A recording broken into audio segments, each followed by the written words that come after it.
আসসালামু আলাইকুম টেকনিশিয়ান ভাইরা, ভালো আছেন? আপনাদের তো আল্লাহর রহমতে আমি ভালো আছি। তো নতুন একটি ভিডিও নিয়ে আপনাদের মাঝে উপস্থিত হচ্ছি। তো আমার হাতে এই মুহূর্তে একটি আইটেল কোম্পানির টাচ ফোনটির মডেল হচ্ছে আইটেল ভিশন 3। এই সেটটি প্রবলেম হচ্ছে টাচ কাজ করে না, এটাই হচ্ছে প্রবলেম। তো আমি সেটটি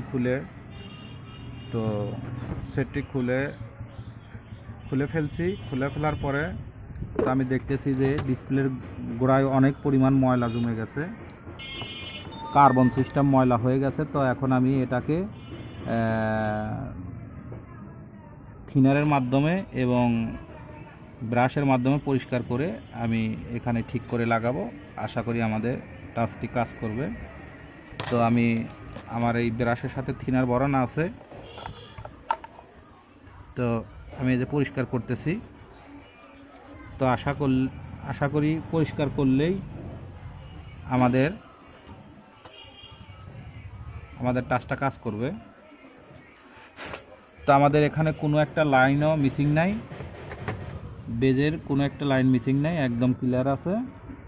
তো হয়তো সেটি পানিতে পড়েছিল কিংবা গাম জাতীয় কোনো জিনিস এখানে গেলে তো সেই সময় অকাজই হয়ে যায় এবং পিনগুলো মিসিং হয়ে যায়। তো আমি দেখতেছি যে আমাদের পিনগুলো মিসিং হয় নাই, তো কার্বন জাতীয় ময়লা জাতীয় জিনিস, পানি জাতীয় লিকুইড জাতীয় জিনিস যাওয়ার কারণে এই সমস্যাগুলো হয়।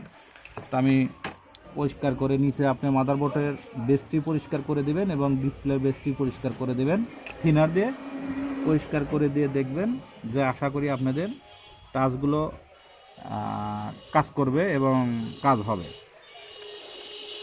তো আমি এই যে পরিষ্কার করে দিয়ে দেখছি।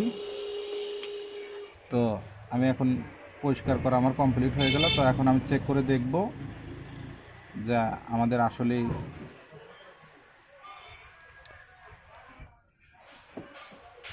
তো যেহেতু আমার ডিসপ্লের বেজে লাইন টাইন মিসিং নাই, সবই কমপ্লিট আছে, কিন্তু ময়লা জাতীয়, পানি জাতীয়, লিকুইড জাতীয় জিনিস ওখানে যাওয়ার কারণে এই সমস্যাগুলো হয়। তো এখন তো আমার ব্যাটারি তো চার্জ নাই, স্বল্প পরিমাণ চার্জ, তো অল্প পরিমাণ চার্জ যেহেতু, তো আমি ফোনটা এখন অন করে নেব। তো আমি যেহেতু পরিষ্কার করেছি,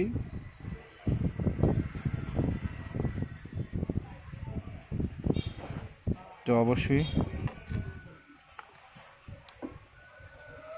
তো দেখেন কি পরিমাণ ভাঙা উপরে গ্লাসটা।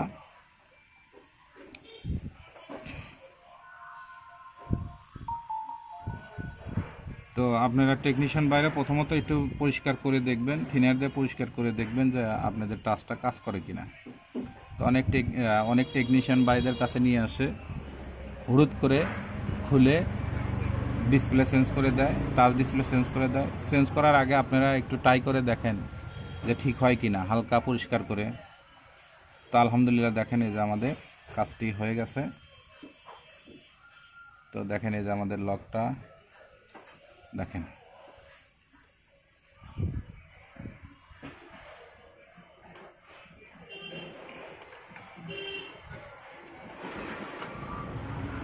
তো দেখেন এই যে আমাদের টাচটা কাজ করতেছে। তো আশা করি টেকনিশিয়ান ভাইরা বুঝতে পারছেন, হালকা ছোট ধরনের একটি ভিডিও আপনাদের মাঝে দিলাম। তো আপনারা এইভাবে কাজগুলো করবেন, কাজ করলে আপনাদের আশা করি